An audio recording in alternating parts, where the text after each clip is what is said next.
Relationships के लिए बहुत ही सुनहरा टाइम है। तो आपके अनुसार 2025 ग्लोबली कैसा रहेगा? देखिए, वृश्चिक राशि वालों के लिए एक तो ढैया खत्म हो रही है उनकी, कर्म वर्सेस भाग्य, बहुत सारे काम एक साथ ना करके। लेकिन ऐसे ही एक हमारे बाबा जी हैं हमारे देश में, बागेश्वर धाम बाबा जी, तो वो भी ऐसे ही एक पहले प्रिडिक्शन कर लेते हैं, आपका नाम क्या है, क्या समस्या आप हमारे पास में लेके आए हैं, वो सब बता देते हैं। यही एक कारण ये भी है कि इस वजह से वो ज्यादा पॉपुलर नहीं हो पाई है। भाई 29 अप्रैल 2025 से आप लोगों की 7:30 स्टार्ट होगी। किसी बड़े पॉलिटिकल लीडर का या किसी राष्ट्राध्यक्ष का कोई असैसिनेशन वगैरह भी सामने आ सकता है। आज के इस पॉडकास्ट के जो हमारे मेहमान हैं वो है एस्ट्रोलॉजर दुष्यंत जी। आज के इस पॉडकास्ट में हमने उनसे बात की है कि 2025 ग्लोबली कैसा रहेगा, राशियों के लिए कैसा रहेगा, रिलेशनशिप स्टेटस, करियर, बिजनेस, बहुत सारे मुद्दे पर हमने बात की है। और इन्होंने चलते शो में मेरी कुंडली खोलकर मेरे भी कुछ जो है राज खोले हैं, उनको भी हम बताएंगे इस पॉडकास्ट में। तो मिलते हैं एस्ट्रोलॉजर दुष्यंत जी से इन हेल्दी पॉडकास्ट।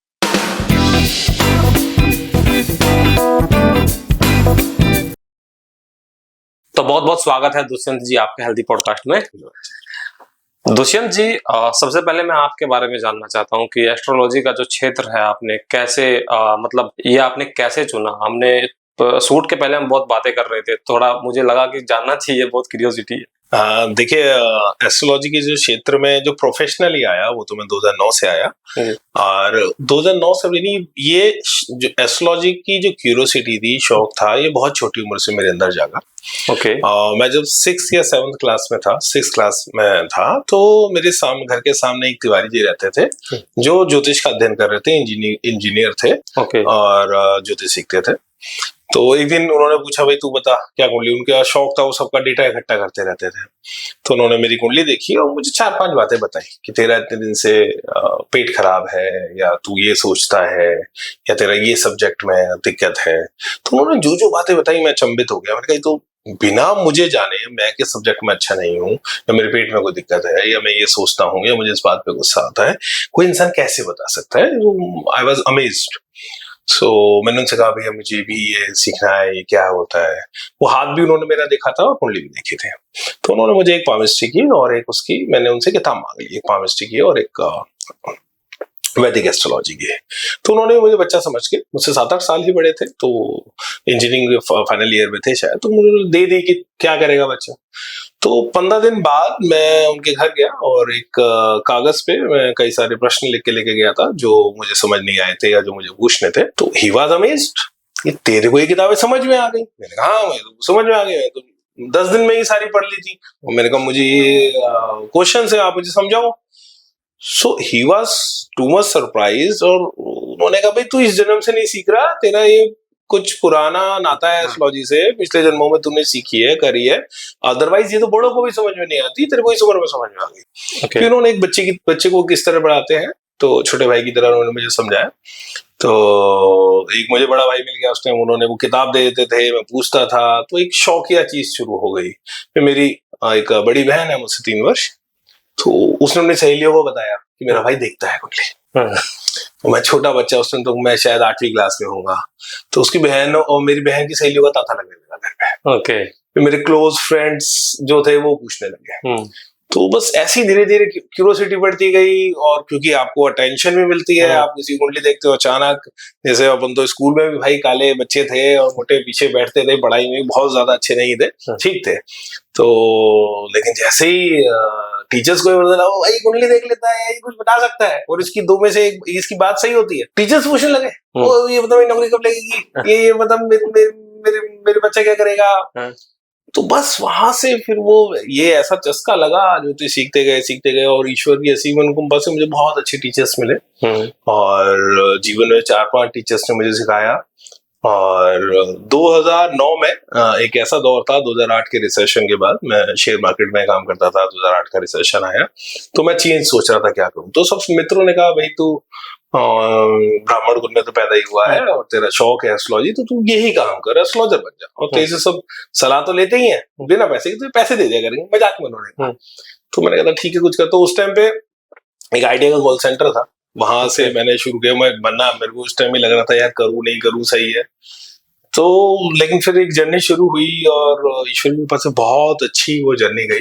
और बहुत अच्छा अनुभव उसके बाद मिला। तो यही, आज भी स्टूडेंट हूँ, आज भी सीख रहा हूँ। ओके सर, ये ना एक जो वैदिक एस्ट्रोलॉजी आपने बोला जी और मैं पढ़ रहा था कहीं पे एक एस्ट्रोलॉजी और होती है जिसको बोलते हैं नाड़ी एस्ट्रोलॉजी होता है जी। तो दोनों में बेसिक डिफरेंस क्या है? देखिए, जो वैदिक एस्ट्रोलॉजी है, जिसको अमूमन सेज पराशरा की पद्धति बोलते हैं या जैमिनी ऋषि की पद्धति बोलते हैं, हर ऋषि ने एक ना एक पद्धति दी है। तो जो भारत में जो सबसे ज्यादा फेमस है वो सेज पराशरा की है। सभी वैदिक, एक तो वैदिक, और आप उसको आप बोले कि नाड़ी में कोई अंतर है, नहीं, वो भी वैदिक ऋषि के द्वारा ही लिखी गई है। कोई अगस्त ऋषि का पत्रा है, कोई भृगु ऋषि का पत्रा है, तो है तो वो भी ऋषियों का, तो दोनों वैदिक है। दोनों वैदिक कालीन जो हमारे जो ऋषि हैं उन्हीं की दी हुई है। अब अंतर क्या है, जो आपकी जैमिनी एस्ट्रोलॉजी है, जो जैमिनी ऋषि द्वारा दी गई है, या जो सेज पराशरा द्वारा दी गई है, उसमें दशाएं हैं और गणना करने के, कुंडली बनाने के, गोचर लगाने के मेथड है, और वो प्लैनेट्स पे बेस्ड है। ठीक ना, कि प्लैनेट्स किस तरह मानवीय जीवन को प्रभावित कर रहे हैं, या वो किस तरह रिप्रेजेंट कर रहे हैं, डिनोट कर रहे हैं किसके जीवन में क्या चल रहा है, एक देखने का तरीका है। इट डज नॉट मीन्स कि वो उनके प्रभाव से कुछ हो रहा है, बट संसार को चलाने का या समझने का एक तरीका वहां से है।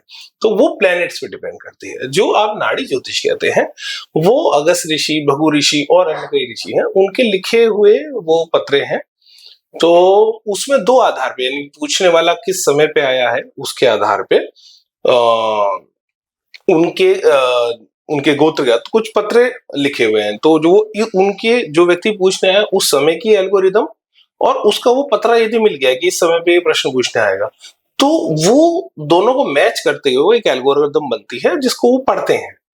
सो मोर ओवर रीडर तो दोनों, ये एस्ट्रोलॉजर भी एक रीडर है, वो भी एक रीडर है, लेकिन जैसे आप एस्ट्रोलॉजर से सवाल पूछ सकते हैं, प्रश्न पूछ सकते हैं कि जैसे मैं विदेश जा रहा हूं, अच्छा रहेगा नहीं रहेगा, और जो मैं विदेश जाने का प्रयास कर रहा हूं क्या वो सफल हुआ, ये एक प्रश्न है।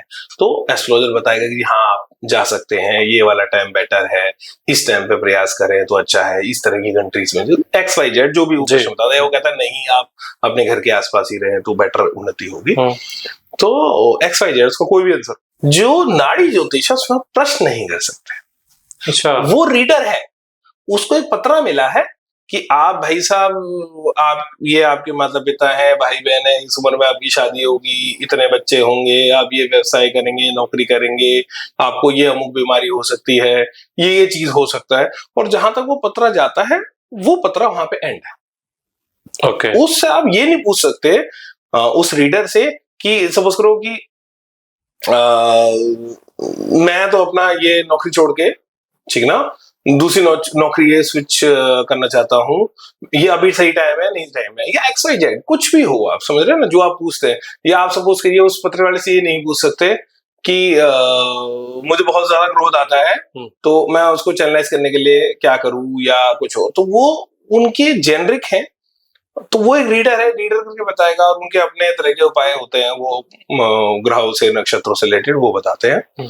और कुछ एक वजह ये भी है उस साइंस के लॉ, जैसे आपको हर जगह पराशर ऋषि का वो मिलेगा, ठीक ना, पराशर जो वैदिक के नाम पे है, पराशर सबसे ज्यादा फेमस है, मोस्ट फेमस, और सबसे ज्यादा यूज किए जाने वाले हैं। लेकिन जो आपको नाड़ी ज्योतिष है, नाड़ी का मतलब मैं वापस कह रहा हूँ जो पत्रे वाली नाड़ी, जो तमिल से लोग जो करते हैं, मैं उसकी कह रहा हूँ। तो जो वो नाड़ी ज्योतिष है वो धीरे धीरे लॉस्ट हो गई, बिट्स एंड पीसेस में पड़ी है, हर एक का पत्रा भी नहीं मिलता। मैं अक्सर कहता हूँ कि इंडियंस आर वर्स्ट और बैड कस्टोडियन, हम संरक्षण नहीं करते लोगों का।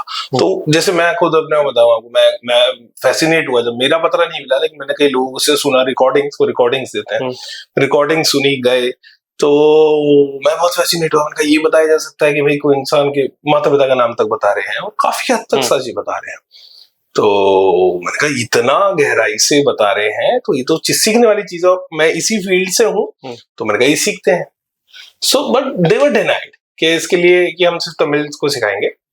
तो मैंने कहा तमिल सीख लेंगे, अगर आप परमिट करो 2-3 सालों में तमिल सीख के आता हूँ। हमारी एंशिएंट लैंग्वेज है संस्कृत एंड तमिल सबसे ज्यादा। तो फिर उन्होंने कहा नहीं, हम अपने गोत्र वाले को ही सिखाएंगे और किसी का नहीं सिखाते।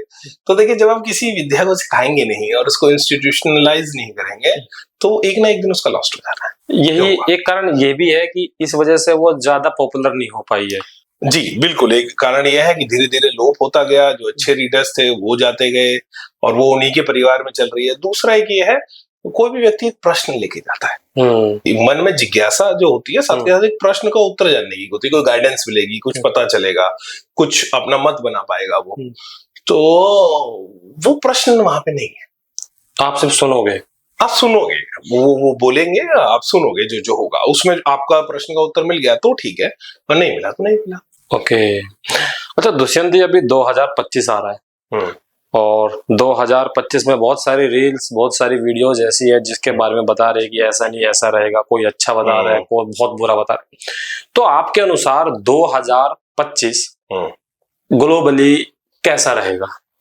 देखिए, जब 2025 की गणना मैं करता हूँ या मुझे जो ग्रहों की स्थिति दिखती है, जो सेलेस्टिकल मूवमेंट दिखती है, उसके हिसाब से देखिए जो फर्स्ट 5 मंथ्स है वो काफी खराब जा सकते हैं। ओके। तो ग्लोबली चैलेंजेस आ सकते हैं। एक तो जो वार्स वगैरह जो ऑलरेडी चल रही हैं वो एस्केलेट हो सकती हैं। किसी बड़े पॉलिटिकल लीडर का या किसी राष्ट्राध्यक्ष का कोई असैसिनेशन वगैरह भी सामने आ सकता है, स्पेशली 29 मार्च जो पहला ग्रहण आ रहा है उससे लेके 29 अप्रैल या 29 मई के बीच में। ये इंडिया से भी हो सकता है? इंडिया से चांसेस मुझे कम लगती है, यूरोप वगैरह मुझे ज्यादा लगता है, यूरोप एंड मिडिल ईस्ट और इस साइड पे। तो वहां पे इस तरह का असैसिनेशन वगैरह आ सकता है, वो भी कुछ एस्केलेट कर दे झगड़ों को। और जो बाजार वगैरह चलता है, शेयर मार्केट वगैरह, ये जो फाइनेंसेस हैं, जो आपस के रिलेशनशिप हैं, कंट्रीज के बिजनेसेस हैं, वो काफी बुरी तरह से अफेक्टेड हो सकते हैं फर्स्ट 5 मंथ्स में, specially from February end to May. तो ये जो 4-5 महीने हैं बहुत अच्छे नहीं है। फिर जून से मेरे हिसाब से काफी अच्छा चीजें होनी शुरू हो जाएंगी और मेरे को बहुत ज्यादा उम्मीद है कि जो 3 साल कंप्लीट हो जाएंगे फरवरी में जो रशिया यूक्रेन वार को, ये भी जून से खत्म होनी चाहिए, जून 2025 से। और इन सब चीजों पर रोक लगनी चाहिए और काफी अच्छे समाधान फिर धीरे धीरे सामने आएंगे। तो जून लेकिन जो 2 भागों में हम बांट सकते हैं 2025 की प्रेडिक्शन को। जो फर्स्ट 5 मंथ्स हैं वो थोड़े प्रॉब्लमेटिक है, चैलेंजिंग है, स्पेशली जो ग्लोबल जो सिचुएशन है वो थोड़ी सी और वायलेंट हो सकती है। जैसे अभी तक ईस्ट से जैसे आप पूछे तो भारत तो नहीं, लेकिन जैसे इस तरह का हो सकता है कि चाइना ताइवान वगैरह में और पेनिट्रेट कर जाए, वहां पे कुछ प्रॉब्लम करे तो चाइना और यूएस वगैरह का टेंशन भी बढ़ सकता है।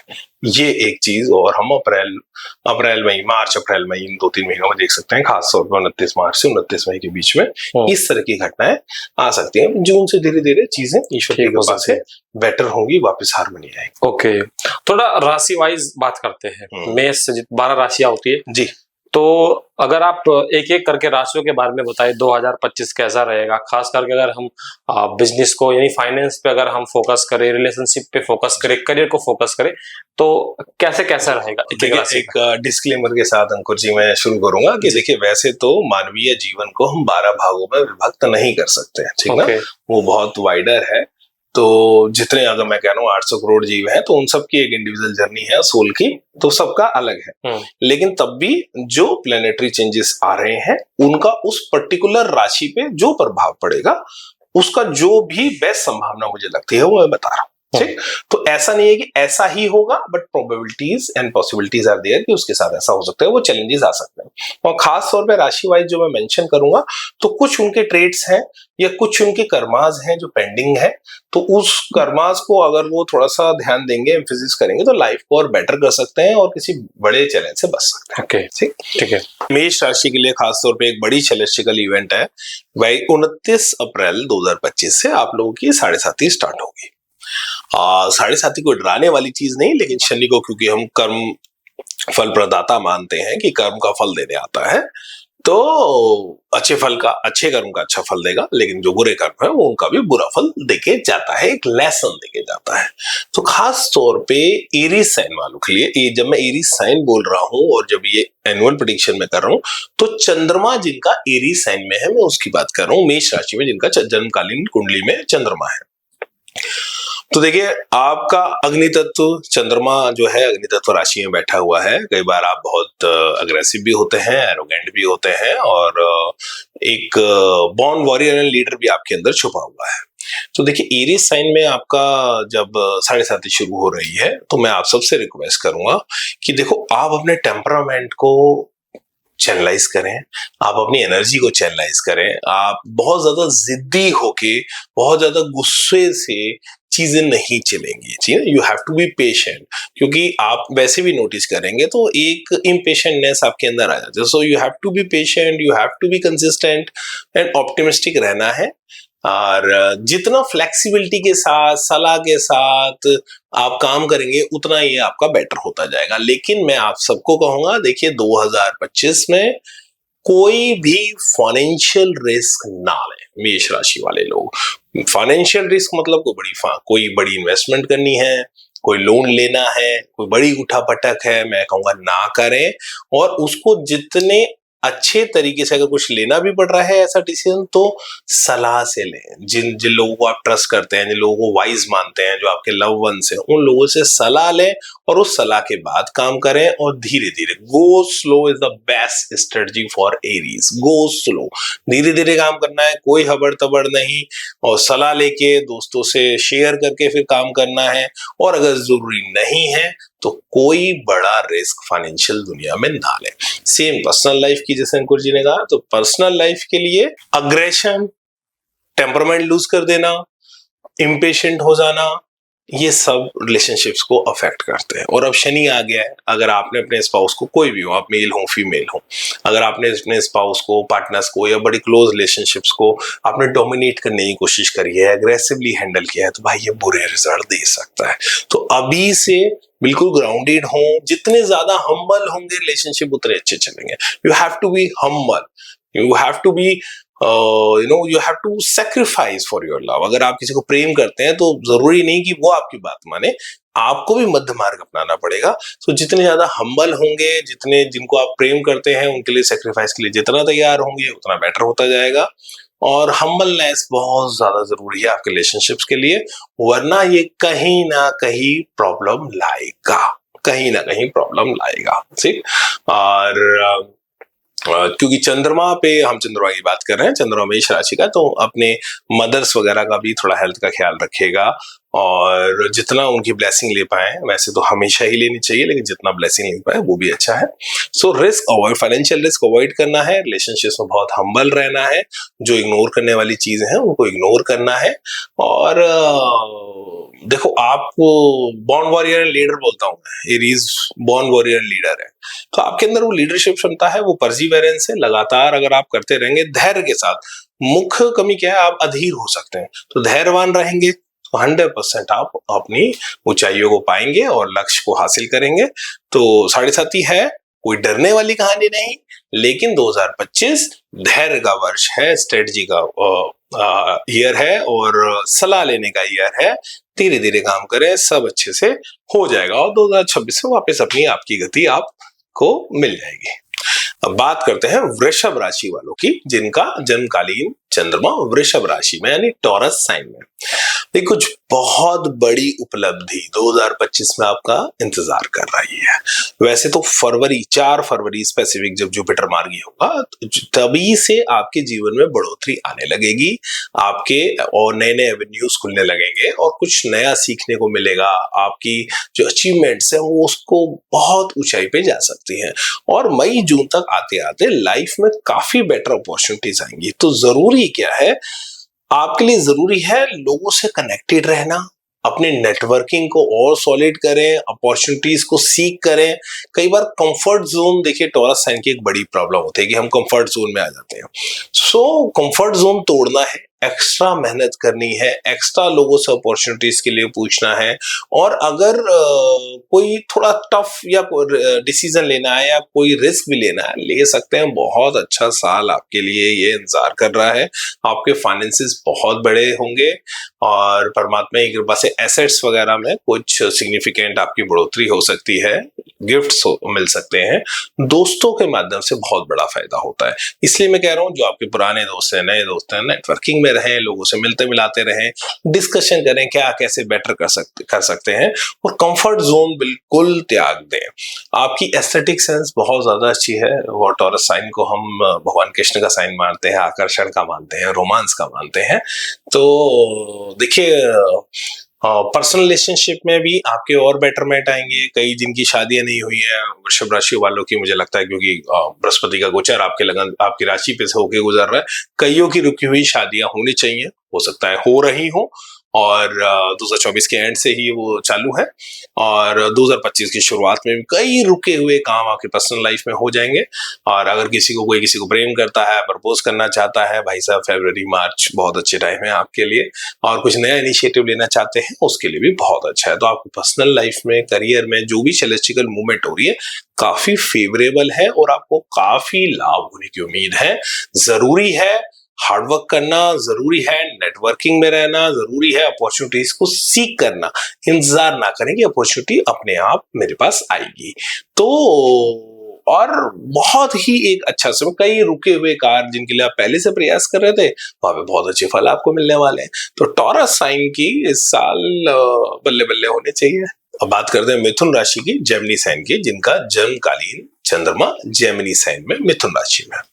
देखिए, आप लोग मल्टी टैलेंटेड लोग होते हैं, और हमेशा कुछ ना कुछ ट्राई करते रहते हैं जो आपकी पावर है, और मुझे लगता है ये साल 2025 आपकी इसी पावर को का रिजल्ट देने आ रहा है। बहुत शुभ फल आपको मिलेंगे।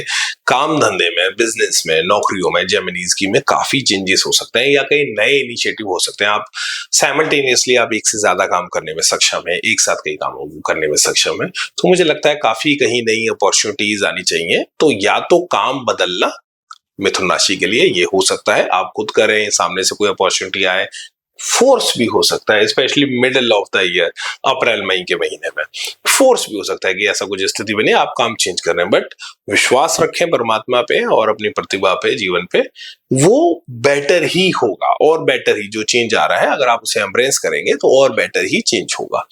तो एक तो काम धंधे में काफी कुछ बड़े चेंजेस आपके आ सकते हैं मिथुन राशि के जातकों में। और बृहस्पति भी मिथुन राशि में मई महीने में आ जाएगा, अप्रैल में। तो आपके पर्सनल लाइफ में काफी बेटरमेंट आएगी, और साथ के साथ आप अपने पर्सनल लाइफ में काफी ग्रोथ देखने को मिलेंगे। नए नए दोस्त मिलना, नई पार्टनरशिप्स होना, और जो लोग अगर अभी सिंगल हैं तो ये भी हो सकता है कि भाई कोई बहुत अच्छे रिलेशनशिप में एंटर करें। तो काफी अच्छा मिथुन राशि के लिए भी ये साल जाएगा। थोड़ा वजन वगैरह, बृहस्पति वसा का कारक होता है, थोड़ा वजन वगैरह बढ़ सकता है, तो अपनी बॉडी पे काम करें। और जिनका ऑलरेडी वजन ज्यादा है उनको काफी ज्यादा केयर करने की जरूरत है, क्योंकि वसा बढ़ाता है ये। तो वृद्धि का कारक हम इसे मानते हैं। तो वृद्धि का मतलब ये हो गया कुल में वृद्धि, संतान वगैरह होने की बहुत ज्यादा है, इसमें संभावना रहती है। धन में वृद्धि होनी चाहिए, वहीं शरीर में भी वृद्धि होती है। तो शरीर में वृद्धि का मतलब है कि वजन भी बढ़ सकता है, तो उसको एक थोड़ा सा कंट्रोल रखना है। और थोड़ा कोलेस्ट्रॉल वगैरह, फैटी लिवर, इस तरह की थोड़ी सी चीजें आ सकती हैं। तो अपना बॉडी पे जरूर काम करें, एक ये चीज जरूर है। तीसरी बात क्या होती है, क्लियरिटी बहुत ज्यादा जरूरी है मिथुन राशि के लिए, क्योंकि आप एक साथ सब कुछ पाना चाहते हैं, करना चाहते हैं, आपकी क्षमता भी अच्छी बात है, लेकिन कंफ्यूज हो जाते हैं, what to do what not to do, या बैक एंड फोर्थ आपकी अप्रोच होती है, 2 कदम आगे गए फिर 2 कदम पीछे आ गए। वो 2025 आपके लिए अपॉर्चुनिटी का साल है। So you must have the clarity what exactly you want in your life. अगर आपको क्लियरिटी है कि मैं ये चाहता हूँ, मुझे ये करना है, ये मेरे गोल है, ये मेरी प्रायोरिटी नंबर 1 है, ये प्रायोरिटी नंबर 2 है, तो 100% चांस है कि 2025 आपके लिए कुछ बहुत बड़ा सरप्राइज, कोई बहुत अच्छा गिफ्ट लेके आ रहा है। तीसरा, फाइनेंसिस भी मेरे हिसाब से काफी आपके अच्छे होंगे, बेटर होंगे, बृहस्पति और शनि की कृपा से। और प्रॉपर्टी स्पेसिफिकली मिथुन राशि के जातक रियल एस्टेट से भी काफी अच्छा लाभ उठा सकते हैं। तो चेंजेस रियल एस्टेट में, क्योंकि वो हाउस आपका एक्टिवेट है, तो कई बार चेंजेस भी आते हैं, जैसे घर चेंज होना, स्टेट चेंज होना, या कंट्री चेंज होना। तो अगर कोई इमिग्रेशन के लिए स्पेसिफिकली अगर ट्राई कर रहा है तो मिथुन राशि के जातकों के लिए बहुत अच्छा अवसर है, आपको सपोर्ट मिलेगी। अगर आप इमिग्रेशन वगैरह को ट्राई कर रहे हैं तो उसमें भी काफी अच्छे चांसेस आपके हैं। तो बात करते हैं कर्क राशि के लिए, कैंसर साइन के लिए। कैंसर साइन मीन जिनका जन्म समय चंद्रमा कर्क राशि में था। तो देखिए, आपकी एक ढैया चल रही थी शनि की, जो अप्रैल एंड में खत्म हो जाएगी, एक तो ये बहुत स्पिरिचुअल ग्रोथ का टाइम है आपका। तो कई लोग ऐसे टाइम पे बहुत तीर्थ करते हैं, आपकी फिलोसफिकल चेंजेस आपके लाइफ में आते हैं, स्पिरिचुअल चेंजेस आपके लाइफ में आते हैं, कुछ स्पिरिचुअल ग्लिम्स एंड एक्सपीरियंसेस भी आपको हो सकते हैं। तो आपके भाग्य स्थान में, आपके धर्म स्थान में शनि का प्रवेश होगा, तो डेफिनेटली आपका धर्म से और ज्यादा रुझान होता है। तो धर्म से जुड़ाव बढ़ता है, आध्यात्म से जुड़ाव बढ़ता है, आपकी आध्यात्मिक उन्नति होती है। ये बहुत अच्छा है कि इसमें रहता है। साथ के साथ जैसे आप driven by emotion and sentiment है, तो ये एक ऐसी एनर्जी है जो बड़ी फ्रजाइल एनर्जी होती है। इमोशन एंड सेंटिमेंट्स बहुत वल्नरेबल बना देते हैं कई बार इंसान को। तो कैसे इंटेलेक्ट एंड इमोशन का बेस्ट बैलेंस बनाए, ये आपकी एक साधना है, सारे ही कर्क राशियों वालों की है। तो इस साधना में देखिए, मेरे हिसाब से जो इस वर्ष का जो गोचर है वो काफी आपकी सहायता कर सकता है। आप लोगों के लिए भी इमिग्रेशन वगैरह का काफी फायदा है। अगर कोई लोन वगैरह लेना चाहता है तो उसके लिए भी बहुत अच्छा ये समय है। कोई स्पेशली अगर कोई व्यापारी वगैरह व्यक्ति लोन वगैरह लेना चाहता है, तो अगर कोई पहले से लोन से परेशान चल रहा है तो भाई साहब आपको अपने ऋण वगैरह का इंतजाम, यानी पहले से उस सेक्टर को ठीक कर लेना चाहिए, क्योंकि लोन इनहेंस कई बार हो सकता है। बट ओवरऑल नए तरह के अनुभव आप आएंगे, नए तरह का व्यक्तित्व आपका निर्माण होगा, आपकी जो आध्यात्मिक ऊर्जा है वो बढ़ेगी और एक पर्सनैलिटी में एक अलग तरह का निखार आएगा जो बहुत पॉजिटिव है।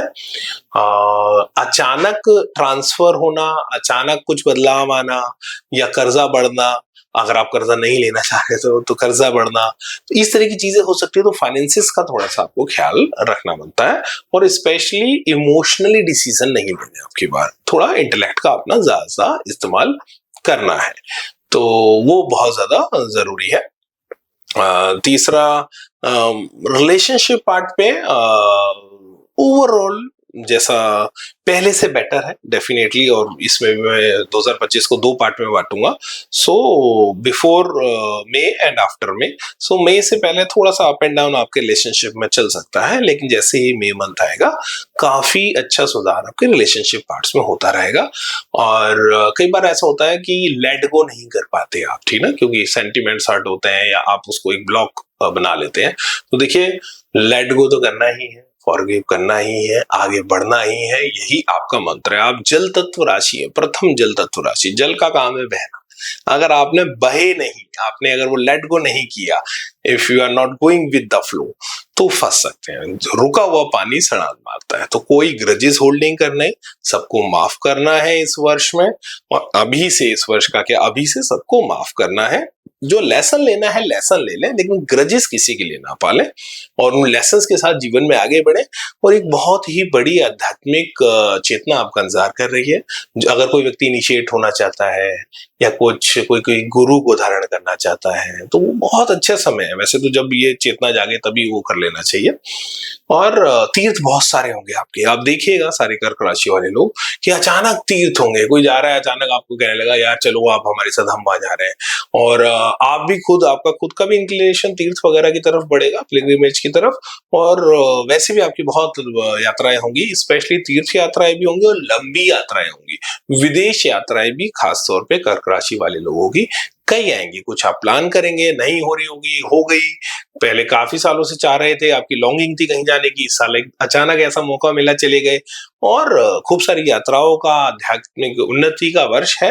और इमोशनल डिसीजंस में बहुत ज्यादा नहीं जाना, और अपने ऋण, रोग, शत्रु, इस चीज को, थोड़ा रिपू वाले पार्ट को थोड़ा बैलेंस करके चलना है। और मई से धीरे धीरे काफी अच्छी बेटरमेंट आपके जीवन में है।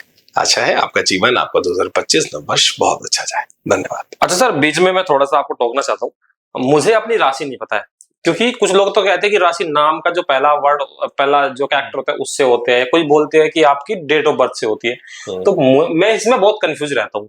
तो मेरी राशि क्या है, मेरी राशि बताइए। देखिए, पहले तो आपके क्वेश्चन का आंसर कर देता हूँ। हाँ। जो नाम से होती है, पहले क्या था कि नक्षत्र का जो चरण होता है उससे नाम रखा जाता है। जिसमें अपना बताऊं जी, तो क्योंकि मेरे परिवार का इंटरेस्ट था इसमें, ज्योतिष की जानकारी थी, तो जैसे मेरी उत्तरा भाद्रपद नक्षत्र का चौथा चरण है, तो दू उसका अक्षर है, दू, दू, ठीक है ना।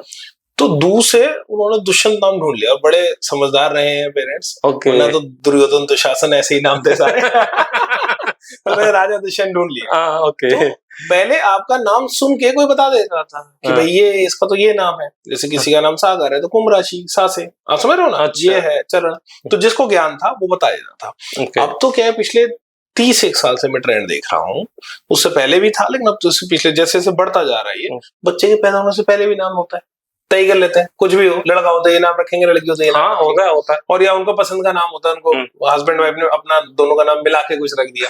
तो अब तो नाम सुन के तो राशि का पता नहीं हो सकता। ओके। ठीक ना, कि भैया उसकी मीन राशि है और उसका नामकरण है, ओके। रख लिया उन्होंने, है नहीं। अर्जुन है, मेष राशि वाला नाम रखिए, तो वो अब नहीं हो सकता।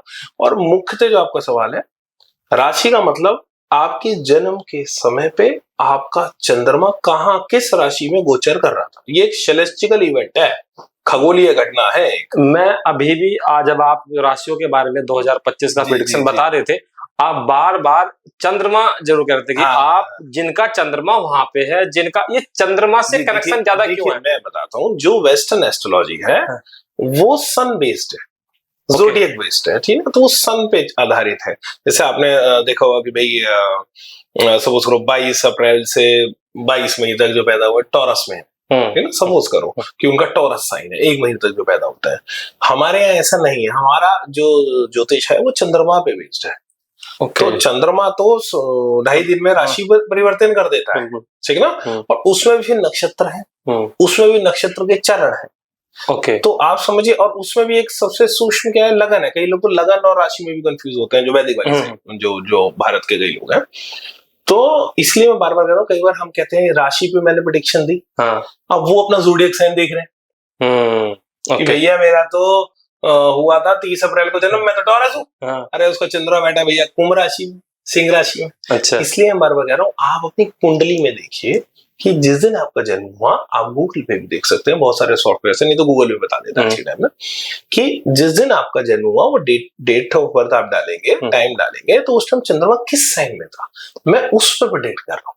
अच्छा। और गोचर पूरी प्लेनेटरी पोजीशन जो 2025 की रहेगी वो उसके हिसाब से मैं बता रहा हूँ। ओके, समझ गया। अच्छा, मेरा जो है आप मेरा मत, मुझे पता नहीं, चलो हम लाइव ट्रैक करते हैं मेरा क्या है। बिल्कुल सर, बिल्कुल देखते हैं, एक सेकंड रुकिए जी। अच्छा, एक सवाल और भी है जी। अब तो खैर आगे बहुत पहले तो नहीं थे घड़ी कब कितने बजे पैदा हो रहा है। गांव में, मैं तो गांव से बिलोंग करता हूँ, गांव में इस सब का ज्यादा वो नहीं है। शहर में तो लोग रखते हैं, पूरा एक प्रमाण पत्र मिलता है जी। हम तो दाई के हाथ से पैदा हुए हैं, ठीक है। तो मेरा समय मुझे पता नहीं है। हाँ, मुझे पापा ने बताया कि एक एवरेज पता है कि शाम के 8:30 से 9:30 के बीच में कुछ है, ठीक है, ये है। तो मेरा कैसे निकलेगा? देखिए सर, नंबर वन तो आप जितनी ज्यादा एक्यूरेट इन्फॉर्मेशन एस्ट्रोलॉजर को देंगे वो उतनी एक्यूरेट गाइडेंस आपको दे सकता है। Okay okay. दूसरी बात, ऐसा नहीं है कि किसी को नहीं, गांव में भी जिनके जन्म हुए, अगर ज्योतिष में किसी की इंटरेस्ट था तो वो टाइम लोग नोट करते थे। ये आप सही कह रहे हैं, गूगल वॉच वाला टाइम नहीं होता था, लेकिन तब भी घड़ी पल के हिसाब से टाइम निकाले जाते थे, निकलते थे। अब एक होता है मोटा माटी, कई हो गए अंदाजे के टाइम होते हैं, ठीक है ना। तो जैसे आपने बताया 1 घंटे का डिफरेंस है, 1.5 घंटे का। अब इसमें संभावना है, यानी आपकी कुंडली बनानी होगी तो उसमें ज्यादा मेहनत करनी पड़ेगी। कि कई बार ऐसा होता है लगन हर 2 घंटे में चेंज होता है। ओके।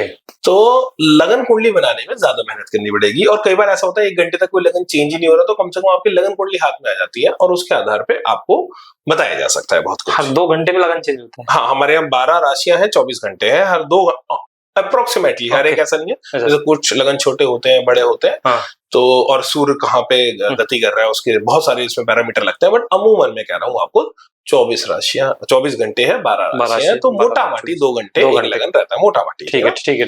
तो वो उसको निर्धारण, और ज्योतिष जो भारतीय वैदिक ज्योतिष है वो लगन आधारित है, ठीक ना। तो वो लगन के आधार पर चलता है। तो वो कई बार ऐसा होता है उस 2 घंटे में ही आप कह रहे हैं कि सपोज करो किसी का सुबह 5 से 6 का जन्म हुआ, एक ही लगन रहा हो तो कोई समस्या नहीं है। बट ज्यादा चांसेस है चंद्रमा तो आपको पता चल ही जाएगा ना, जो मैं बता रहा हूँ राशि। चंद्रमा तो क्योंकि हमारा 2.5 दिन में चेंज हो रहा है, तो चंद्रमा तो आपको पता चल ही जाएगा। कुछ केसेस में चंद्रमा भी चेंज हो रहा होता है उसी टाइम, तो वहां ज्यादा फिर थोड़ा सा दिमाग लगाना पड़ता है। आप बताइए अगर आप ऑनलाइन बताने हैं, ठीक है। क्योंकि मुझे पता नहीं है जी। अंकुर कुमार नाम मेरा पूरा, और मेरा जो डेट ऑफ बर्थ है वो है ओरिजिनल। ठीक है। ठीक है। और समय मेरा का? समय वही, मुझे समय पता नहीं, बट शाम का बताया जाता है 8:30 से 9:30 के बीच में कुछ बताया। पूरे देश के एस्ट्रोलॉजर्स को आपने डेटा दे दिया। जन्म स्थान भी बता ही दो। जन्म स्थान मेरा उत्तर हाँ, प्रदेश है। उत्तर प्रदेश। देखिए लगन तो चेंज हो सकता है इसमें, जिस समय पे मैं ले रहा हूँ, मैंने मोटा माटी 8:45 ले लिया शाम का, लेकिन चंद्रमा तो आपका फॉर श्योर तुला राशि का ही चंद्रमा है। तो आपको जब अपनी वैदिक हिसाब से राशि देखनी हो, प्रेडिक्शन देखनी हो, चाहे एनुअल प्रेडिक्शन हो, चाहे आपकी 7.5 ढैया कुछ है वो देखना हो, या कौन सी महादशा देखनी है, तो आपकी राशि तो तुला राशि है, क्योंकि 20 डिग्री का चंद्रमा उस दिन 21 डिग्री का है, तो चंद्रमा ने तो नहीं टापा है, तो 1-2 घंटे में भी तो तुला राशि है। तो तुला राशि अगर आपको जैसे अपनी प्रेडिक्शन देखनी है तो तुला राशि के हिसाब से आप देखेंगे। और उस दिन सूर्य जो है तुला राशि में ही था, तो अमावस्या वाले दिन का जन्म है। राइट, उस दिन दिवाली जी दिवाली थी। देखिए भाई साहब जी, तो हम वैदिक ज्योतिष जो चलता है वो सेलेस्टिकल इवेंट चलता है, उस दिन तो दिवाली हाँ, थी, तो अमावस्या के दिन का जन्म है। तो देखिए एक तो इसमें ठीक है, वैसे भी फेमस होने के काफी कॉम्बिनेशन है, सूर्य चंद्रमा दोनों। मेरी तुला है, अभी हम राशि के बारे में बात कर रहे थे। हाँ, तो तुला तो सीधा जैसे मैंने अभी तक कर्क तक बताया, तो तुला से शुरू कर। हाँ, हम तुला, वो बाकी बची हम बाद में। ठीक है, ठीक है, बहुत। और साथ में मेरे बारे में जो कुछ आपको लगता है। नहीं देखिए, वैसे तो जो आपकी कुंडली है इसमें काफी फेमस होने के काफी योग है जी, ठीक ना। और जिस दिशा में आप आगे बढ़ भी गए हैं, और एक है कि एस्थेटिक सेंस काफी अच्छी होती है तुला राशि वालों की, सौंदर्य परखता काफी अच्छी होती है।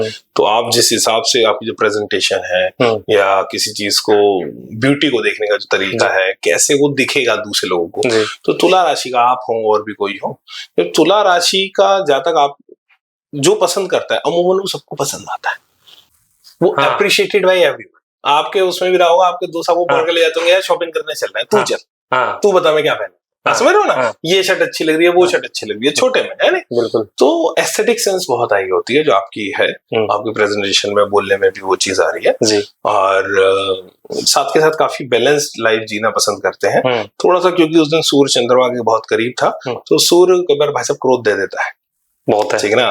तो क्रोध को बचा के रखना यार, क्योंकि क्रोध काम खराब कराएगा। सूर्य नीच का है, सूर्य होता है ईगो, दूसरा होता है आपका टेम्परामेंट। टेम्परामेंट लूज किया, काम बिगड़ा, ईगो बीच में लाए, काम बिगड़ा। तो ईगो काम बिगाड़े 2 मिनट में। सही बात है, ठीक ना, मैं रिलेट कर रहा हूँ, आप सही बोल रहे हैं, 100% सही बोल रहे हैं। हायर अथॉरिटीज, हायरार्की में काम करने में भी प्रॉब्लम आएगी इस वजह से कि भैया बहुत हायर है, जैसे जॉब कर रहे हैं वहां पे टास्क डिलीवर होती है, बहुत हायरार्की होती है, इस मैनेजर से पूछे, उस मैनेजर से पूछे, तो उससे अच्छा फिर ऐसे लोगों को लगता है भाड़ में जाए, अपना काम करेंगे, अपन अपने ही बॉस बनेंगे, इस चक्कर में नहीं पड़ते, ये होता है, ठीक है ना। तो शायद उसी के चलते आप इस फील्ड में आए और इसको एक्सप्लोर कर रहे हैं, तो वो चीज है। और बाकी जैसे मैंने कहा, मंगल भी उस दिन उसी कॉम्बिनेशन में था, चंद्रमा के साथ ही है, तो काफी पावरफुल कॉम्बिनेशन। चंद्रमा को बल मंगल का भी मिला है, बुध और शुक्र का भी मिल रहा है। देखिए आप अपने एस्थेटिक सेंस पे भरोसा रखें, अपनी क्रिएटिविटी पे भरोसा रखें, तुला राशि क्रिएटिव राशि है, अपनी क्रिएटिव राशि पे भरोसा रखें, अपने एस्थेटिक सेंस पे भरोसा रखें, चीजों को बैलेंस दृष्टि से देखने पे भरोसा रखें, और इस तरह से अगर आप काम करते हैं, क्रिएटिव फील्ड में आगे बढ़ते जाते हैं, तो काफी अच्छा। कभी एस्थेटिक सेंस को कॉम्प्रोमाइज मत करना। जैसे होता ना कि चलाऊ काम है, अच्छा नहीं लगा, नहीं भाई, आपके लिए ब्यूटी बहुत इंपॉर्टेंट चीज है, लग्जरी बहुत इंपॉर्टेंट चीज है, ठीक ना। तो इन चीजों का ध्यान दें। और कई बार क्योंकि सूर्य नीच का है, एंटी एस्टेब्लिशमेंट बना देता है, जिस कंडीशन में आपका, हर एक का नहीं बनाता, लेकिन शनि की भी दृष्टि है उस पे, कॉम्बिनेशन पे, तो कुंडली का विश्लेषण ही होता जा रहा है। तो भाई साहब एंटी एस्टेब्लिशमेंट नुकसान देगा। जैसे कई बार आप मीडिया में भी देखते हैं, कई मीडिया पर्सन्स होते हैं, अभी चैनल्स हैं आज के टाइम में, तो वो एंटी एस्टेब्लिश ही बोल रहे हैं। ओके, जो सरकार चल रही है उसके खिलाफ बोलेंगे, जो ट्रेंड चल रहा है उसके खिलाफ बोलेंगे, या जो ट्रेडिशन चल रहा है उसके खिलाफ बोलेंगे। वो छवि कभी ना बनाए, ओके, वो बहुत नुकसान देगी।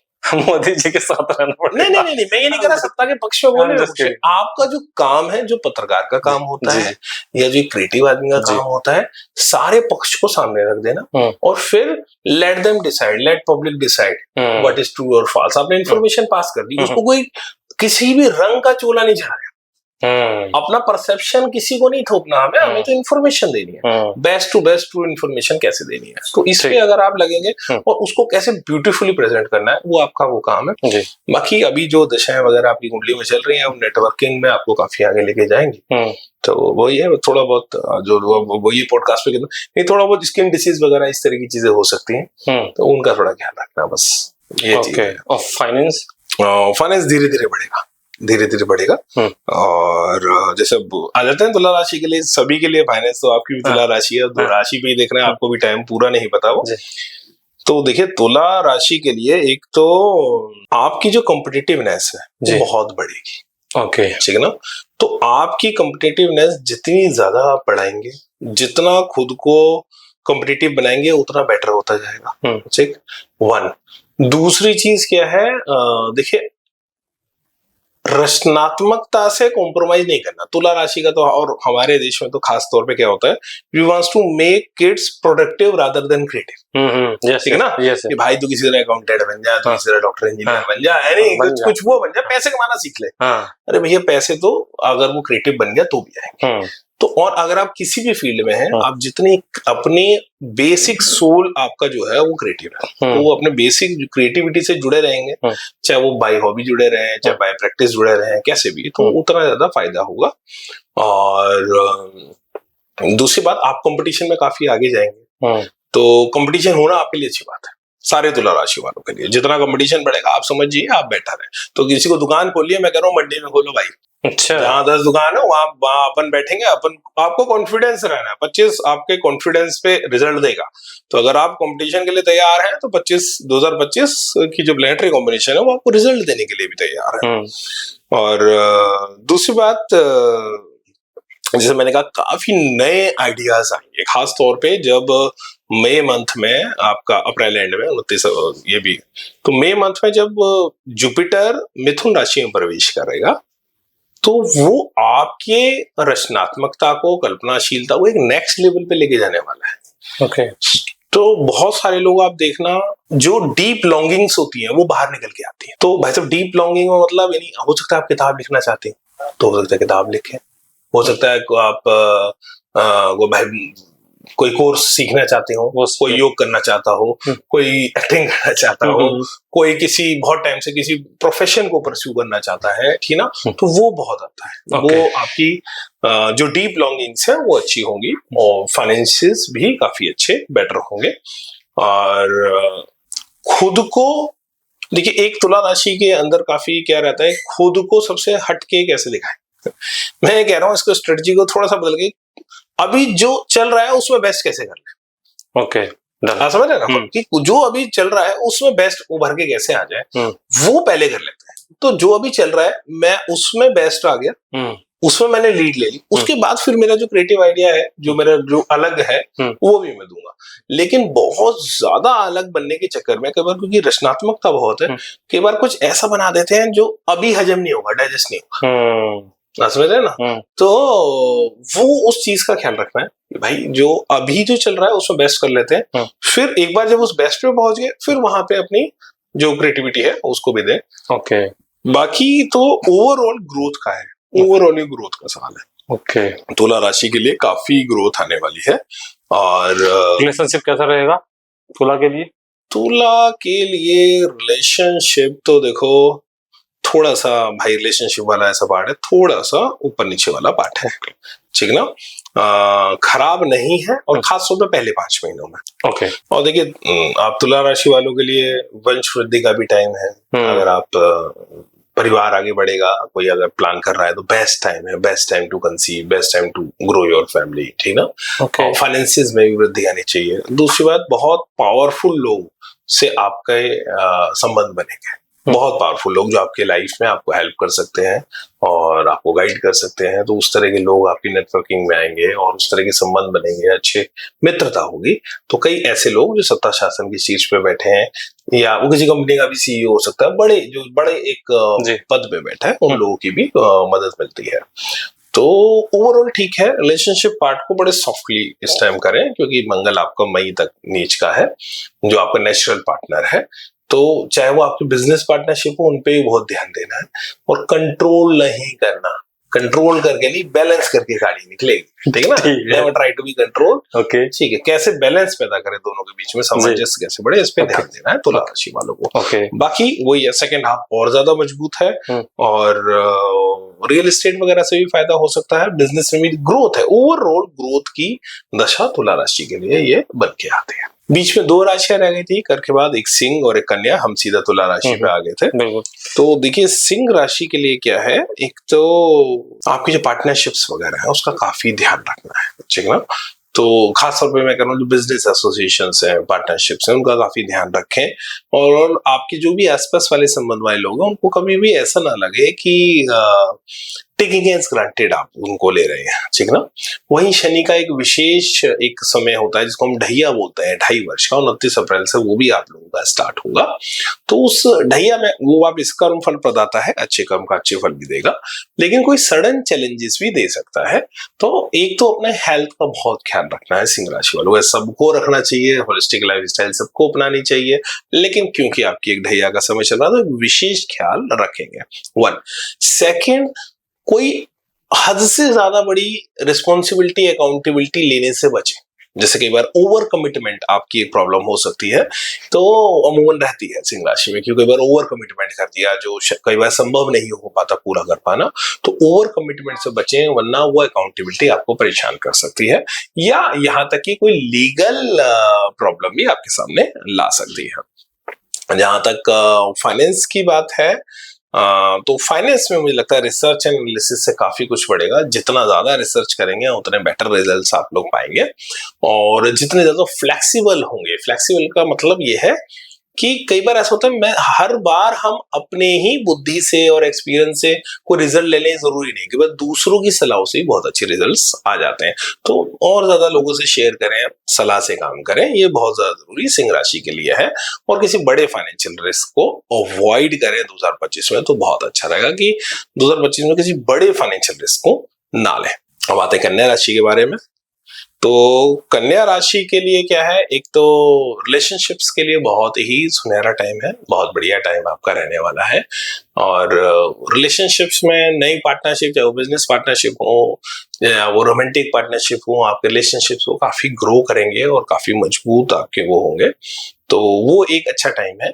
जो मार्च अप्रैल, ये जो 2 महीने हैं, इन 2 महीनों में थोड़ी सी चीजों को लेट गो के हिसाब से रखें, हर चीज पे रिएक्टिव नहीं होना, ये खास तौर पे आप रखना, और ना हर चीज में पर्पसफुल होके काम होता है। जैसे आप ड्रिवन बाय इंटेलेक्ट हैं और काफी समझदार राशि होती है, बुद्धि का बहुत तीव्र इस्तेमाल करते हैं, एक नेचुरल एनालाइजर एंड ऑब्जर्वर मैं मानता हूँ कन्या राशि को।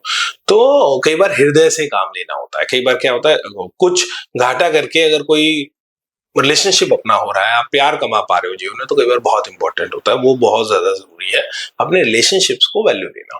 तो रिलेशनशिप्स को वैल्यू देनी है, और रिलेशनशिप से हार्मनी भी बढ़ेगी, और मैं कह रहा हूँ कोई फाइनेंशियल गेन एंड कोई इस तरह का फायदा भी आपको बहुत अच्छा हो सकता है। कई लोग जो बहुत टाइम से कोई पार्टनरशिप या शादी या किसी इस तरह की चीज का इंतजार कर रहे हैं, तो वो भी निश्चित तौर पे रुके हुए काम होते हैं। विवाह वगैरह कन्या राशि वालों के काफी इस बार देखे जाएंगे कि विवाह हुए, नए काम हुए, जो काफी टाइम से चीजें रुकी हुई थी वो हो गई हैं। स्थान परिवर्तन का भी काफी योग बनेगा, तो जो चाह रहे हैं उनका भी होगा, और यदि किसी का स्थान परिवर्तन आए तो रिजिड ना हो।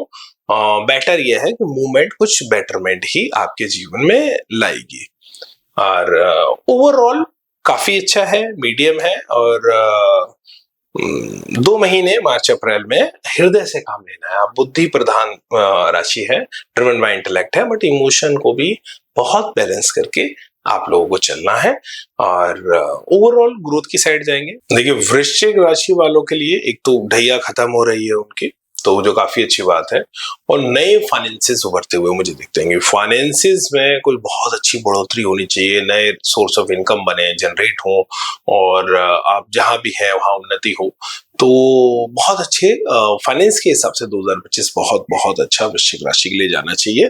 और पीछे 2-2.5 साल हो सकता है आप सैचुरेशन महसूस कर रहे हो, तो सैचुरेशन भी चेंज हो जाएगी, ठीक ना। तो गति आएगी, स्पीड आएगी वृश्चिक राशि की कुंडली में।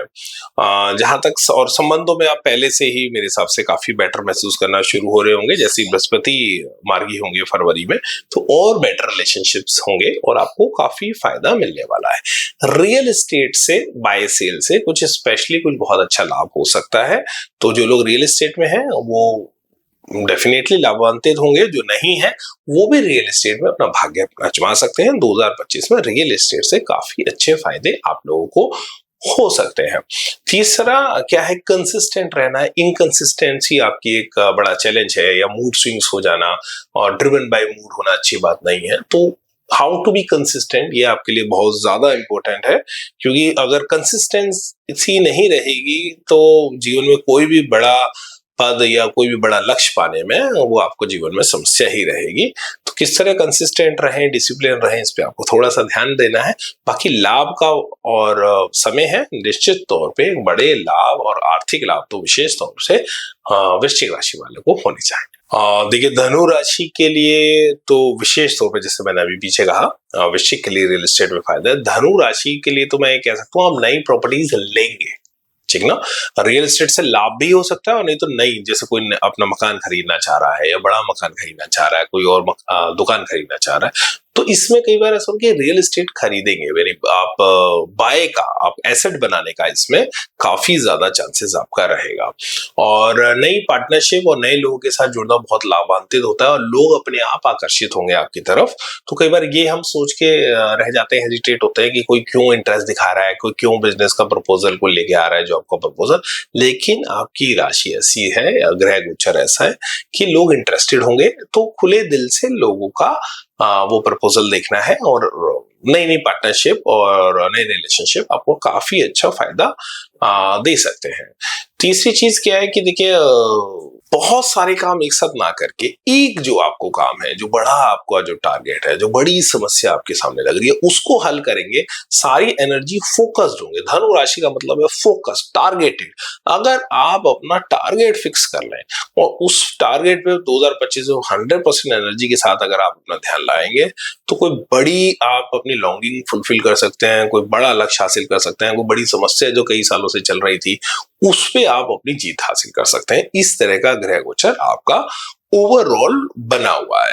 तो धनु राशि के लिए तो मुझे लगता है एक ट्रांसफॉर्मिंग वाला साल है, कि ट्रांसफॉर्मिंग, यहाँ कुछ खर्चे अनानास, कुछ खर्चे आ सकते हैं, कुछ बड़े खर्चे, अचानक खर्चे, लेकिन परमात्मा उसके लिए पैसे भी देगा। इसके लिए बिल्कुल भी फिक्र नहीं करनी। तो पैसा आएगा तो खर्च करने में भी कोई हर्ज नहीं। तो बने रहिए और फोकस रहिए, ये आपसे रिक्वेस्ट है। देखिए, अब बात करते हैं मकर राशि वालों की, जो काफी ग्राउंडेड एंड प्रैक्टिकल साइन में मानता हूं और काफी हार्ड वर्किंग। आपके लिए विशेष गिफ्ट है। देखिए, आपके 7.5 जो थी वो खत्म हो रही है 7.5 साल से। तो कुछ लोग सैचुरेशन महसूस कर रहे थे, या कोई चीज बहुत लंबे टाइम से रुकी हुई थी, वो बाधाएं एकदम हटेंगी, और आप जिस भी चीज के लिए प्रयासरत हैं उनके आपको फल मिलेंगे, और बहुत अच्छे फल मिलेंगे, ठीक ना। तो और विदेश से संबंधित, स्पेसिफिकली मकर राशि के लोगों की विदेश से संबंधित बहुत काम हो सकते हैं। आय के साधन भी आपके विदेश से संबंधित हो सकते हैं। तो आप, शनि का पहला साइन है, काफी हार्ड वर्किंग है। प्रिटेंशियस कई बार होने से घाटे होते हैं, तो काफी प्रैक्टिकल आपकी ताकत है। प्रैक्टिकल ही रहे, मींस मैं अमीर दिखूं इससे ज्यादा मैं अमीर हो जाऊं, इसका प्रयास करना है, ठीक ना। मैं ताकतवर दिखूं उससे ज्यादा मैं ताकतवर हो जाऊं, उसका प्रयास करना है। और आप एक एक्सपर्टी मांग रहा है, ये जो अभी लेसन है 7.5 खत्म हो रही है, ये लेसन है शनि का, कि आप एक फील्ड में एक्सपर्ट हो जाओ। 100 फील्ड में थोड़ी थोड़ी अपनी एक्सपर्टी जुटाने से, थोड़ा थोड़ा ज्ञान जुटाने से अच्छा है एक फील्ड में एक्सपर्ट हो जाए और वो चुन ले एक फील्ड। तो मेरे हिसाब से तो सबसे ज्यादा जो रिलीफ आ रहा है, सबसे ज्यादा जो साइकोलॉजिकल रिलीफ अगर किसी साइन में है तो वो मकर राशि में है, कैप्रिकॉर्न साइन में है। और निश्चित तौर पे मकर राशि वालों पे बहुत रिलैक्स, बहुत कंफर्ट आप लोगों के जीवन में आने वाला है, और उसका मजा लें। तो बस अपने काम करते रहें और रिलैक्सेशन के साथ ही जीवन में आगे बढ़े। हाउ टू रिलैक्स ये भी सीखना पड़ता है हार्ड वर्किंग लोगों को कई बार, और परमात्मा वो दे रहा है, और काफी सारे आपके रुके हुए काम मकर राशि के 2025 में होने वाले हैं। तो बात करते हैं कुंभ राशि के लिए। तो देखिए, आपको 2025 में बहुत अच्छे, खासतौर पे जो मई में जो ट्रांजिट चेंज हो रहा है, प्लैनेटरी ट्रांजिट, बहुत कुछ आपके लिए उसमें रखा है। फाइनेंसिस में बहुत ज्यादा ग्रोथ होती दिखती है कि नए नए आपके काम धंधे, फाइनेंसिस बहुत बड़े, और खासतौर पे पैसिव इनकम जो हर एक को अच्छी लगती है। पैसिव इनकम मीन्स किराए की कोई इनकम, या आपने कोई इन्वेस्टमेंट कर रखी है, वहां से कोई डिविडेंड स्टार्ट हो गया, पैसिव इनकम बहुत अच्छी आनी चाहिए कुंभ राशि के लोगों के लिए। एक राहु केतु एक्सेस भी कुंभ राशि में आएगा इस साल, तो अपने स्वास्थ्य का जरूर ख्याल रखें, काफी ज्यादा ख्याल रखें। और जब मैं स्वास्थ्य का कह रहा हूं तो physical as well as mental psychological health तो शेयर करें, क्योंकि आप कई बार क्या है शेयर नहीं करते। कुंभ राशि की घड़ा है ना, तो कुंभ राशि की बड़ी समस्या है कि आप पाइल अप इमोशंस बन जाते हैं, आप शेयर नहीं करते अपने फीलिंग्स को, इमोशंस को, सेंटिमेंट्स को। तो दोस्तों के साथ थोड़ा सा दिल खोलें, वो बहुत बड़ा आपको फायदा दे जाएगा। और जो आपके इमोशनल ब्लॉकेजेस है उनको हटाने के लिए बेस्ट ईयर है, चाहे वो आपका कोई चाइल्डहुड ट्रॉमा हो, चाहे कोई भी ब्लॉकेजेस हो, तो शेयर करें अपने इमोशंस को, सेंटिमेंट्स को दोस्तों के साथ, परिवारजनों के साथ, और बेटरमेंट आएगी। फाइनेंशियल अगर आपको रिस्क भी लेना है, कोई नया काम करना है, बिल्कुल गो थ्रू है, आप कर सकते हैं। और फिलंथ्रोपिक आप साइन हम पहले से ही है कि दूसरों का भले में अपनी भलाई देखते हैं, तो उसको जारी रखें। और कुछ नए फिलंथ्रोपिक कामों से आपको काफी अच्छी नेम एंड फेम भी मिलने की 2025 में, यानी वो रिकॉग्नाइज हो, आप रिवार्डेड हो अपने अच्छे कामों के लिए, इसका भी बहुत ज्यादा चांस 2025 में है। अब बात करें यदि मीन राशि की, तो देखिए मीन राशि में साल का पहला जो ग्रहण है मार्च में, 29 मार्च को, वो भी मीन राशि में ही हो रहा है। साढ़े साथी का दूसरा चरण यानी शनि मीन राशि में प्रवेश करेंगे, वो भी मीन राशि में हो रहा है। तो इवेंटफुल राशि है, लाइफ में बहुत कुछ इवेंट्स हो सकती हैं, बहुत कुछ चलेगा। मैं ये नहीं कह रहा पॉजिटिव या नेगेटिव, बट इवेंटफुल होगा, एक के बाद एक कुछ ना कुछ चीजें आ सकती हैं। तो बहुत ओपन रहे, बहुत ओपन रहेंगे, ठीक है, जो भी होगा वो देखा जाएगा। लेट्स सी वाली अप्रोच बहुत फायदेमंद रहेगी।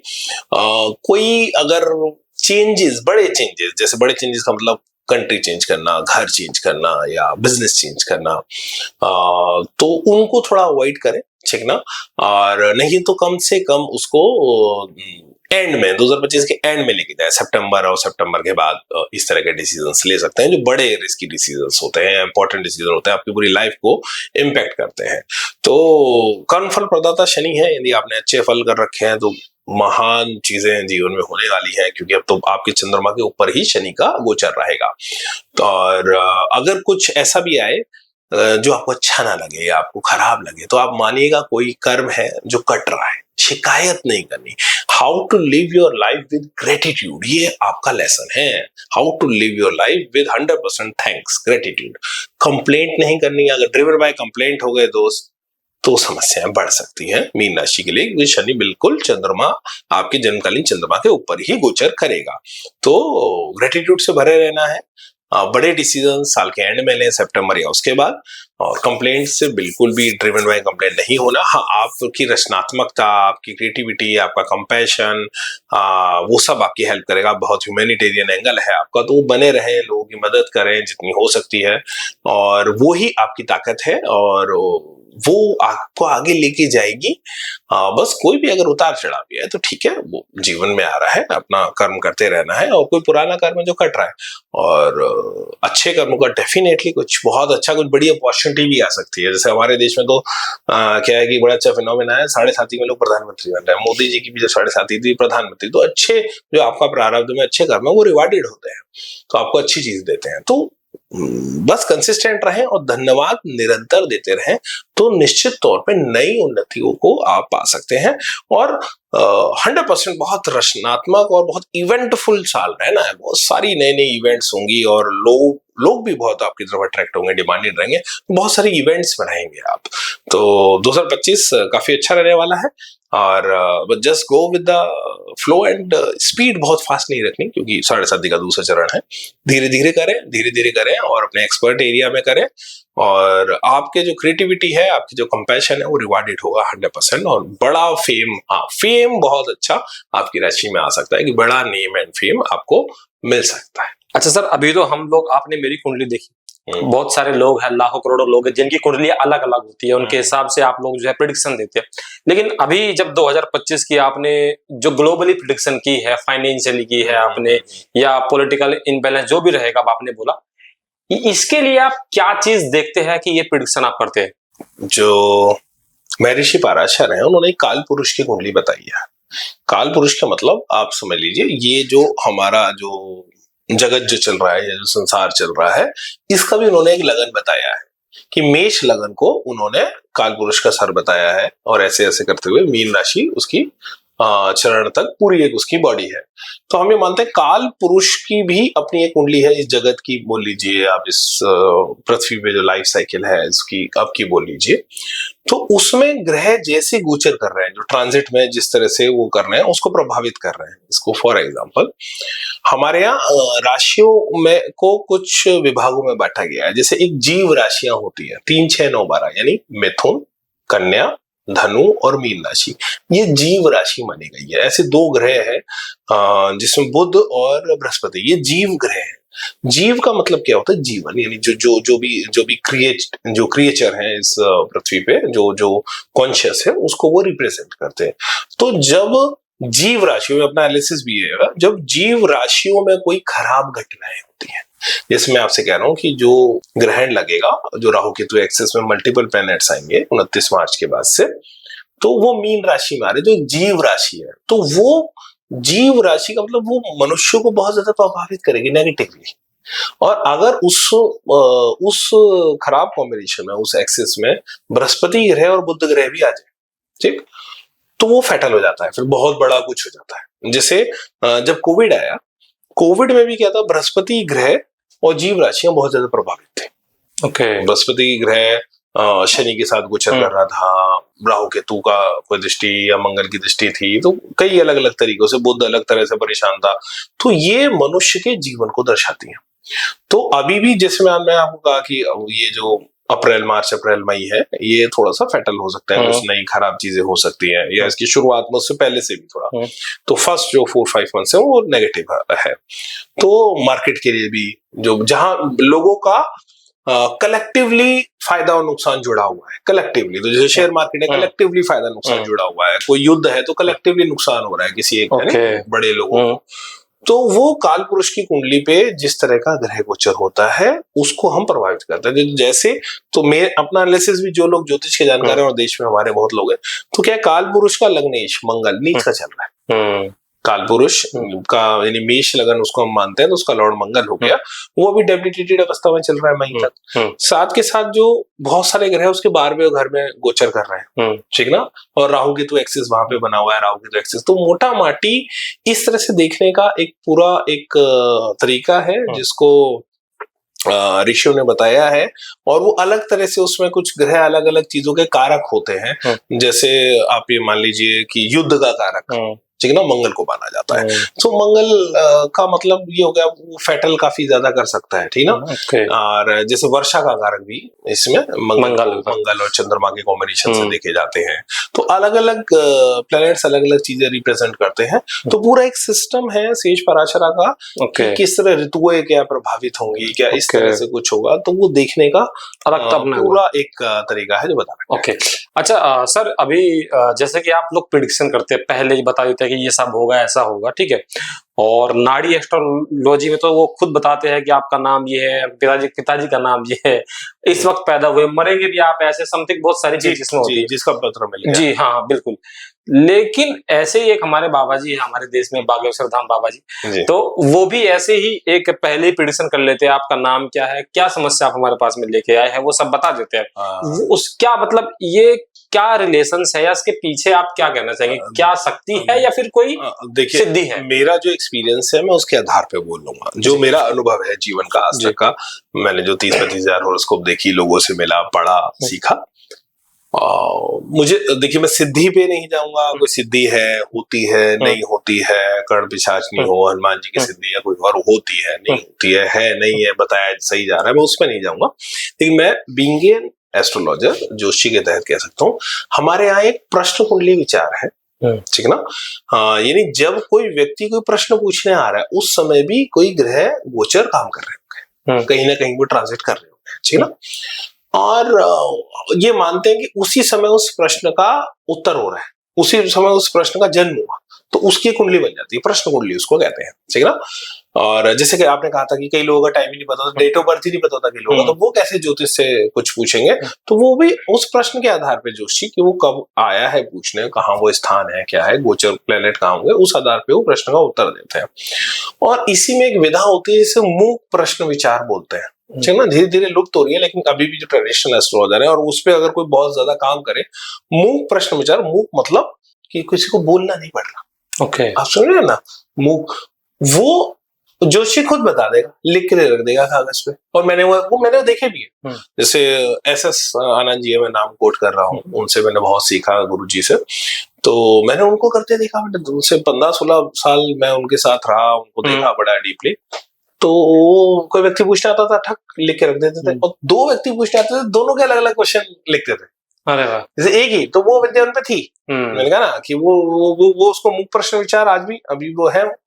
तो ऐसे कई और मैंने ट्रेडिशनल देखे जो उनकी एक्सपर्टी उसी पे बनी हुई है। ओके, तो कि अब वो हो सकता है धीरेन्द्र शास्त्री जी उसका प्रयोग करते हो मुख प्रश्न विचार का, या नहीं करते, बट इस तरह की एक विधा ज्योतिष में भी है जिसको मुख प्रश्न विचार कहते हैं, और उसके पे काफी सारी बुक्स वगैरह भी अवेलेबल है। जाते जाते, अब आप तो एस्ट्रोलॉजी, लेकिन फिर भी मैं सवाल पूछता हूँ, कर्म वर्सेस भाग्य। देखिए, जब से मानवीय जीवन बना है तब से, या इंटेलेक्चुअल लाइफ शुरू हुई है इंसान की, तब से ये प्रश्न चल रहा है कि कर्म बड़ा या भाग्य बड़ा। और अगर सब कुछ भाग्य है, ठीक है, प्रारब्ध में जो लिखा है वही होना है, तो भगवान कृष्ण कर्म पे इतना बड़ा जो ज्ञान देके गए हैं, गीता का ज्ञान है, तो वो क्यों है? देखिए, जो मैं अनुभव के आधार पे कह रहा हूँ, जो मैंने हजारों लाइफ को बहुत क्लोजली देखा, कुंडलियों में देखा, इवेंट आपके प्रारब्ध से मिलती है। हम सनातन धर्म में ये मानते हैं, और जैसे बहुत सारे आपको एक्सपीरियंस भी मिलेंगे पुनर्जन्म के, और बहुत सारे कि आपने जो, हम कई बार पैदा हुए, तो इस जन्म का जो आपका प्रारब्ध भी है, या जो आपको मिला है, वो पिछले जन्म के कर्म का फल ही है। ओके, पिछले जन्मों का जी। तो अगर कोई इवेंट तो डिसाइड है, सपोज कीजिए किसी के पैर में चोट आएगी, एक इवेंट है, जोशी के पास गया, जोशी का आपके पैर में चोट लग सकती है, लेकिन इस जन्म में भी तो कर्म कर रहा है, तो इस जन्म का कर्म ना इंटेंसिटी डिसाइड करता है। मोच आई, वो भी चोट है। हेयर लाइन फ्रैक्चर आया, 15 दिन में ठीक हो गया, वो भी चोट है। भाई साहब, हड्डी टूट गई, वो भी चोट है। रोड डली, वो भी चोट है। आप समझ रहे हैं ना, इंटेंसिटी घटना बढ़ना। जैसे कर्जा होगा, ये एक इवेंट है कि वैसे इस दशा में कर्जा हो सकता है। एक तो कर्जा अच्छे के लिए भी होता है, बंदे ने कोई इन्वेस्टमेंट करी, बड़ा घर ले लिया, खुश भी है, उसकी इनकम है, और वो कैपेबल है उस कर्जे को पे करने में, वो भी कर्जा है, हैप्पी कर्जा। और बल्कि वो नहीं होता तो इंसान परेशान हो रहा होता है कि मुझे अपना प्रॉपर्टी लेनी थी, और भाई साहब कर्जा खराब हो गया, वो कर्जे के नीचे दब गया, वो किस्तें नहीं दे पा रहा, या वो परेशान हो गया, वो भी कर्जा है। तो आप समझो, इंटेंसिटी है वो आपके इस जन्म के कर्म पे, आपके बिलीफ सिस्टम पे, आपके लाइफ के स्टाइल पे, आपके कॉन्शियसनेस पे, बहुत सारे पैरामीटर्स उसको अफेक्टेड करते हैं। आपका आप जीवन कैसे जी रहे हैं, आप कर्म क्या कर रहे हैं। तो इंटेंसिटी, इसको एक और लास्ट एक छोटा एग्जांपल से अगर मैं समझाऊं, तो सपोज कीजिए 6-7 लोग बाइक पे कहीं पहाड़ों पे घूमने गए, आगे बर्फ गिर गई या पत्थर गिर रहे हैं, तो पुलिस ने बैरिकेड लगा के चेतावनी दे दी आगे ना जाए। तो एक इवेंट आ गई, आगे जाए तो रिस्क है। 2 बाइकर्स ने उस चेतावनी को लिया कि भाई कोई एक्सपर्ट लोग हैं, पुलिस वाले हैं, वहां के प्रशासन है, वो चेतावनी दे रहा है, तो आज रात को यही होटल लेके रुक जाते हैं, सुबह फैसला लेंगे क्या होगा, सुबह रास्ता क्लियर है नहीं क्लियर है। तो उन्होंने एक थ्रेट लेवल को 90% खत्म कर दिया, 10% तो वो उस होटल में भी गिर सकते हैं। बिल्कुल हो सकता है। ठीक, 2 लोगों ने क्या फैसला लिया उसी चीज को देखते हुए कि यार बाइक यहाँ खड़ी कर देते हैं, कोई अच्छी गाड़ी करके, टैक्सी करके जाते हैं, तो कुछ अगर कुछ ऐसा हुआ भी तो हम एक सेफ जोन में होंगे, ठीक ना। उन्होंने उस साइड को 50-50 कर दिया। इंटेंसिटी जो हो सकती थी, तब भी हो सकता है कि कोई बड़ा पत्थर गिरे तो गाड़ी पे भी आ सकती है, इंटेंसिटी तो बढ़ी गई, थ्रेट लेवल बढ़ गया। अब और जो लास्ट वाले 2 हैं, उनको वो कहते हैं विनाशकाले विपरीत बुद्धि, तो उन्होंने कहा कुछ नहीं होना, हम पहले भी गए हैं और 2-2 बियर पीते हैं और रात को ही चलते हैं यार, अभी चलते हैं देखा जाएगा। 90% चांस ये है कि यार अगर कुछ हुआ तो बहुत बड़ा होगा, या फैटल होगा, या हो ही जाए। आप समझे ना, उन्होंने इंटेंसिटी, उनके कर्म ने इंटेंसिटी बढ़ा दी। ठीक, बिल्कुल। तो ऐसी जीवन चलता है। मैं आपको अपना एक लाइफ एक्सपीरियंस बताता हूँ। एक रशियन लेडी है, मैं उनकी हॉरोस्कोप देख रहा था, और she was a believer in astrology.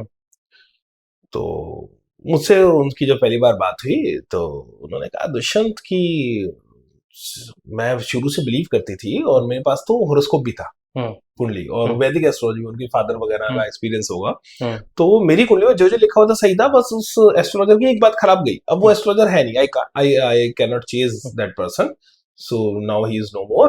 तो उस बंदे ने लिखा था 7-8 साल उसके बड़े खराब जाएंगे मेरे, दोबारा जन्म जैसी स्थिति होगी और सब कुछ खराब होगा। तो यार मैंने उसके बाद से मैंने ट्रस्ट करना छोड़ दिया। उसके बाद किसी ने आपको रिकमेंड किया तो मैं आपसे बात कर रहा हूँ। तो मैंने कहा यार जब एक बंदे की थोरोली जीवन के शुरू के 25-30 साल की किसी बच्चे की उसने प्रेडिक्शन सही लिख दी, तो ऐसा कैसे हो सकता है कुछ खराब हो। मैंने हॉरोस्कोप देखा तो मैंने सोचा यार इस दौर के लिए उन्होंने कहा था करेगा। तो मैंने कहा how many kids you have, तो उसने आंसर किया पढ़ी लिखी, मैं आपको मॉस्को की लेडी के बारे में बता रहा हूँ, पढ़ी लिखी एंटरप्रेन्योर, अपना बिजनेस चलाती है, बड़ा अच्छा कपड़े का। भाई साहब शी हैज 6 किड्स, 6 किड्स। मैंने कहा 6 बच्चे? तो कह रही मैं I love kids, we both love kids, तो हमें तो अच्छा लगता, बड़ी फैमिली बना ली थी, तो हमने 6 बच्चे किए और शुरू के 4 तो नॉर्मल हुए, बाद के 2 ऑपरेशन से हुए। तो मैंने उस टाइम उसको कहा देख भाई, और वो बहुत स्पिरिचुअल लेडी है, बहुत अपने ऊपर काम करती है, बहुत अच्छी चैरिटी भी करती है, किसी का नुकसान नहीं करती, बहुत driven by compassion and gratitude I would say. तो एक ऐसी लेडी जो driven by compassion and gratitude है, अपने बैलेंस कम कर रही है, तो आप समझो जब जन्म देती है ना स्त्री, उसका भी पुनर्जन्म होता है। समझ रहे ना, वो जो टाइम होता है। और मैं उसने कहा था हेल्थ के लिए खराब टाइम है, तो भाई साहब उसने 6 प्रेगनेंसी में मोटा मोटी 6 साल मेडिसिन भी ली, हॉस्पिटल भी गई, डॉक्टर को पैसे भी दिए, 2 बार तो ऑपरेशन भी हुआ, बट सब कुछ अच्छे के लिए हो गया। आपने देखा परमात्मा ने या सृष्टि ने, नेचर ने, मदर नेचर, लाइफ से कुछ भी कह लो, उसके वर्तमान कर्म से वो इंटेंसिटी जो केतु की दशा थी उसकी, जो लोग जानते हैं 7 साल का केतु था, वो दशा ही चेंज कर ली। और यू वोंट बिलीव 8 साल में यार उसने 6 बच्चे पैदा किए भाई। और वो उसका धंधा ही बंद नहीं हुआ, उसकी पार्टनर अच्छी है, वो करती गई, वो बीच बीच में जाती थी। टोटली एक ऐसी इवेंट जो हो सकती थी फैटल हो सकती थी बीमार कर दे, हो सकती थी बेड रिटर्न कर ले, और उसकी कई बार तो ऐसा हुआ 1-1 महीने को बेड पे भी रही है, उसने आराम किया। कैसे एक एनर्जी जो है वो चैनलाइज हुई और आपके इस कर्म ने उस इंटेंसिटी को बुरी की जगह अच्छा कर दिया। तो ये है, आप समझ रहे हो, तो एक कॉम्बिनेशन है, कॉम्बिनेशन ऑफ कर्म, ठीक ना, एंड डेस्टिनी। इंटेंसिटी आपके हाथ में है, ऐसा नहीं आप बंधे हुए हो। ओके, तो दोनों चीजें हैं। आप बहुत कुछ तय है, सब कुछ तय नहीं है। ओके, बहुत सारी फ्री विल है, सारी फ्री विल नहीं है। ओके, कि आप 100% फ्री विल हो, अब मैं 500 साल जीऊंगा, वो नहीं है।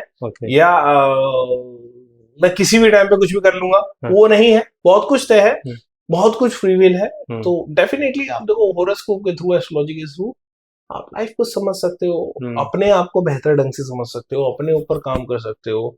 आपके लाइफ लेसन्स क्या हैं, आपके लाइफ गोल्स क्या है, आपकी मेन चैलेंजेस क्या हैं, आपकी मेन गिफ्ट्स क्या है, उन गिफ्ट्स को कैसे आप शार्पन करो, ये एक समझ है ज्योतिष की, और जिसका मुझे लगता है सही प्रयोग नहीं हो रहा, तो कभी इस पे बात करेंगे। तो लेकिन जीवन में ज्योतिष के माध्यम से जीवन को और सरल, सहज और सुंदर बनाया जा सकता है, और ऐसे ही है जीवन चलता है। तो कुछ पार्ट कभी ऐसा लगता है कि मैं ही कर रहा हूँ, कुछ पार्ट ऐसा लगता है कि हो रहा है, तो यही है। ओके, तो एक मिस्ट्री है लाइफ, जितना जो ज्योतिष के माध्यम से बहुत अच्छी तरह से समझी जा सकती है। ओके, बहुत बहुत धन्यवाद सर आपका हेल्दी पॉडकास्ट में आने के लिए। बहुत मजा है आपसे बात करके। मेरी जो पोल खोली आपने, मुझे अच्छा लगा। बहुत बहुत धन्यवाद आपका, thank you so much. Thank you.